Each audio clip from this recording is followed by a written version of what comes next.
कुणाल, अगर आप बताएं कि क्या फैक्टर्स इस समय हैं। एफआईआई फ्लोज तो हमें दिख ही रहे हैं, काफ़ी ज़्यादा नेगेटिव हो गए हैं। इनफैक्ट ऑलमोस्ट 2-3 हज़ार करोड़ पर डे बेच रहे हैं एफआईआईस, लेकिन डॉलर में भी तेजी आ गई है। डॉलर गिरने के बाद रिबाउंड किया। आप हमें बताएं कि क्या लेवल्स आपको नज़र आते हैं और कौन से फैक्टर्स हैं जो रुपी डॉलर इक्वेशन पे अभी प्ले हो रहे हैं। तो सबसे पहले जैसे आपने राइटली कहा, जो एफआईआई फ्लोज है, अगर हम जनवरी की बात करें तो रफली अराउंड 29,000 करोड़ का आउटफ्लो था। फरवरी में शुरुआत में ही अराउंड 5-7 हजार करोड़ का आउटफ्लो हमने ऑलरेडी देख लिया यहाँ शुरुआती दौर से ही। सो एक domestic sentimental way of FPI FII behaviour रहा है, वो एक कंसर्न है। सेकेंडली, डॉलर इंडेक्स बहुत इंपॉर्टेंट फैक्टर देखा जाएगा, बिकॉज जिस हिसाब से जो जॉब्स डेटा फ्राइडे को रिलीज हुआ फ्रॉम यूएस, जो non farm payrolls data and average earnings और अनएम्प्लॉयमेंट रेट। तो अगर अनएम्प्लॉयमेंट रेट की बात करें तो 3.4%, ऑलमोस्ट 40-50 ईयर लो पे। 1969 में हमने वो अनएम्प्लॉयमेंट रेट देखी थी। सो काफी बड़ा बूस्टर था वो डॉलर के लिए, इसीलिए 10 ईयर यूएस ट्रेजरी भी ऑलमोस्ट 3.35 से 3.56 की तरफ भाग गया। डॉलर इंडेक्स ऑलमोस्ट नियर 100.80 से 103.25 तक चला गया। डॉलर सीएनएच अगर देखेंगे, जो चाइनीज युआन की बात कर रहे हैं, वो काफी अच्छा सपोर्ट ले रहा है 6.70 पे, और 6.78 की तरफ है। 6.82 तक चला गया था आज ही।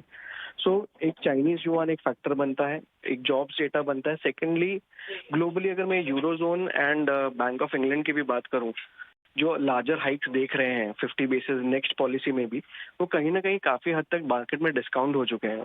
इसीलिए हमने euro dollar and GBP dollar, pound dollar को भी रैली होते हुए देखा।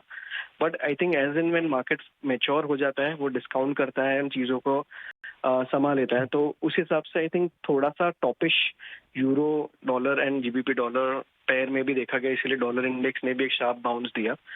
यहाँ से क्या इंपॉर्टेंट हो सकता है, आरबीआई पॉलिसी ऑलरेडी ड्यू है।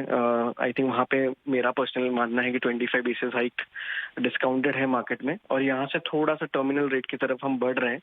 बट ये अजम्पशन भी हो सकता है, बिकॉज कहीं ना कहीं एक आध दो पॉलिसी और देखनी होगी हमेशा बिफोर ये फाइनल कॉल लेके कि टर्मिनल रेट की तरफ ग्लोबली सारी सेंट्रल बैंक्स बढ़ती है या नहीं।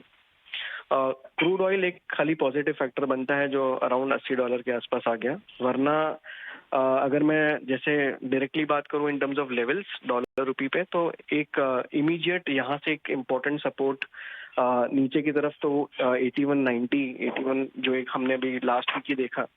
एंड लास्ट वीक भी आरबीआई काफी ज्यादा एग्रेसिव थी, और इसीलिए फ्राइडे क्लोजिंग 82 के नीचे ले आए, ऑलमोस्ट 40-50 पैसा हाई से। और उसके बाद आज हम वापस ऊपरी लेवल पे आ गए हैं। ऑन द रेजिस्टेंस साइड 82, 90, 95 एक इम्पोर्टेंट रेजिस्टेंस बनता है, और नेक्स्ट लेवल 83.28 जो इंट्राडे हाई था 1.5 महीने पहले का, वो एक नेक्स्ट इम्पोर्टेंट रेजिस्टेंस लेवल बनता है। तो मेरे लिए थोड़ा सा बाय ऑन डिप्स रहेगा towards moving towards 83.20, 83.30 levels. Right, okay Kunal, शुक्रिया इन सारे इनपुट्स के लिए। शिनहान बैंक के कुणाल सुधानी बात कर रहे हैं कि रुपी में जो सडन वीकनेस आई है, क्या लेवल्स आप देखते हैं। लेकिन